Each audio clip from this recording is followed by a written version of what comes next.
Hi, everybody. I wanted to share with you a path I went down this morning about is it worth it to get your doctorate in physical therapy degree versus going the physical therapy assistant route?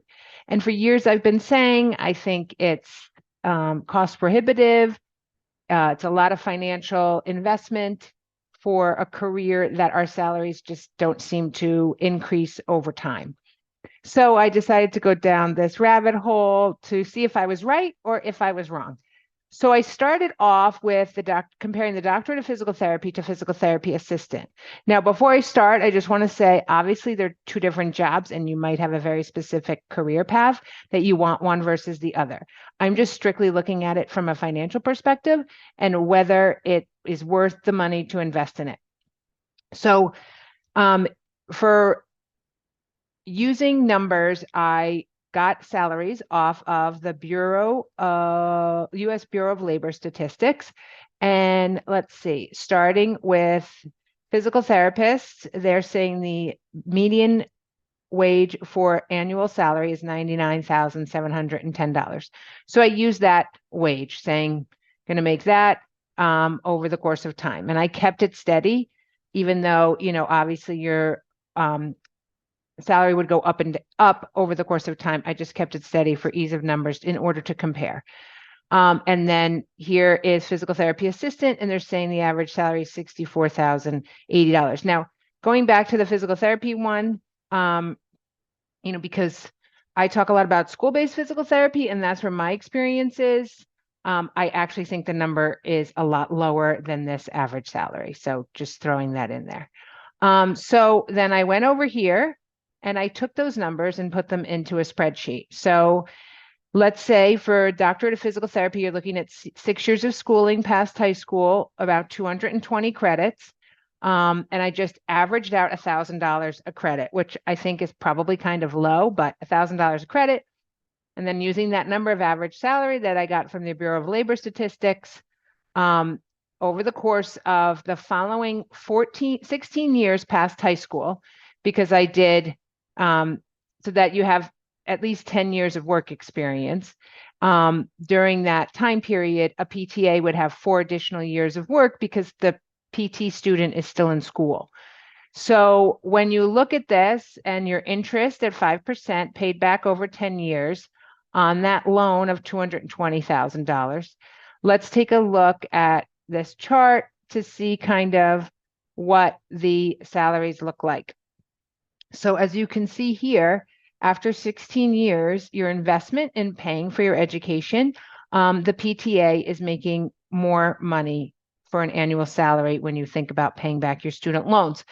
Year 17, the PTA is still winning. Year 18, year 19, this is where there's a little bit of a discrepancy and being a PT catches up. Year 20, the PT earns more money, and then here it is after 30 years.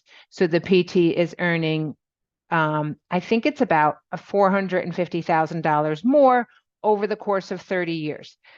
Things that you might want to take consideration, though, when you're making that decision of PT versus a doctorate in physical therapy is, we're a predominantly female profession. And so because women may take off time during childbearing years, you may not get to that 30 years. In addition, it might be a career change. In addition, it's a very physically taxing career. So I know there's a lot of people who physically might not even be able to make it to 30 years doing this job. So it's just something to keep in mind when you're planning whether you want to be a PT or a PTA, and also something if you're changing careers. And also just some numbers to show that the salaries don't commensurate with how much schooling we need as physical therapists. So I just think that there needs to be changes in that the low salary range for physical therapists. And this is one example that you can use, that it's just really over the course of 20 years, it's not worth the financial investment. Of course, like I said, that would be a personal decision of what, your goals are and what you want to do during the day, if you want to be a physical therapist or a physical therapy assistant. Also, something to keep in mind with this is just work-life balance. I think obviously the physical therapist has to supervise the PTA, so there's more responsibility there. So maybe a little bit more stress on that position, and you're not earning any additional money for those additional responsibilities. So then I looked at OT. If you got your OT doctorate, I know in certain states that's not required, but I just wanted to keep it similar so that we could compare. And pretty much the same thing happens. If you want to be an OT assistant, it takes till about the 19th year until the OTD matches up with you. Again, over the course of time, we're looking at a difference of the course of 30 years, about $450,000, which seems like a lot of money. But when you consider that over the course of 30 years, it's about an extra $1,000 a month. And so again, is that worth the extra responsibility you have as an occupational therapist supervising an OTA? Is that worth maybe your extra insurance you might have to pay, malpractice insurance? So all things to keep in mind. And again, are you really going to be working for 30 total years? And does the salaries really match the degree?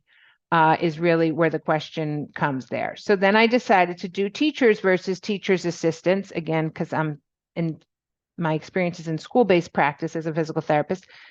And so let's compare here. First of all, teachers only require a master's degree. It's a lot less credits.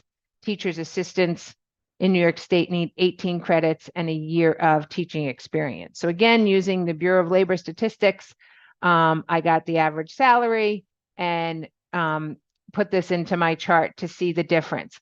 And it's interesting here because the teacher is earning more money the entire time. You get more return on your investment for your teacher's degree than you do for your teacher's assistant's degree. So it's definitely different when compared to OT and PT. In addition, teachers usually have a lot better contract than OTs and PTs do in the school. So you're getting a lot more bang for your buck. And in terms of responsibility level, again, when you compare a teacher to a teacher's assistant, here is where we see that, their salaries do match with the responsibility level that they have. So a TA is on average making $35,000 around there, and a teacher $64,000. So that difference is just larger, indicating that your degree, to me, is more valued. And of course, you have more responsibility. But just comparing, I guess I always had this opinion, but to see it play out to this degree, that it takes almost 20 years to get the return on your investment for your DPT degree, I really think the powers that be that make these decisions of, what degrees we need in order to practice a certain profession need to look at the salaries and what you're paid for that, and maybe figure out a more economical way to deliver the education and provide what's necessary for you to obviously be able to safely and professionally be able to be a physical therapist. But are these requirements and so many credits necessary? And is it really worth it in the end? How can we continue to afford this and support this profession moving forward? Now, granted, some people are going to say, well, my parents paid for some of it, and so I don't really have that $220,000 in debt. And okay, but maybe that'll be my next rabbit hole. But what if your parents gave you the difference in money? So if you went to physical therapy assistant school and they gave you the difference from $220,000 to $66,000, and you invested that, I can't imagine these numbers. And again, I'm only looking at it from a financial perspective, not job satisfaction. But to tell you the truth, in terms of work-life balance, some of the reason why you might, at the end of the day, you have to pay your bills, and money can be motivating at times. And so, if you're not being compensated for the amount of time that you're putting in, it can feel a little defeating. You can not have a great work-life balance. So it's just another thing to keep in mind if you are paying back these large student loans. So what do you think? Do you think it's fair? How do you think we can address this problem? Fair or unfair? Do you think it's a problem? Anyway, just my opinion piece for the day. I would love to hear your thoughts. Thanks for listening.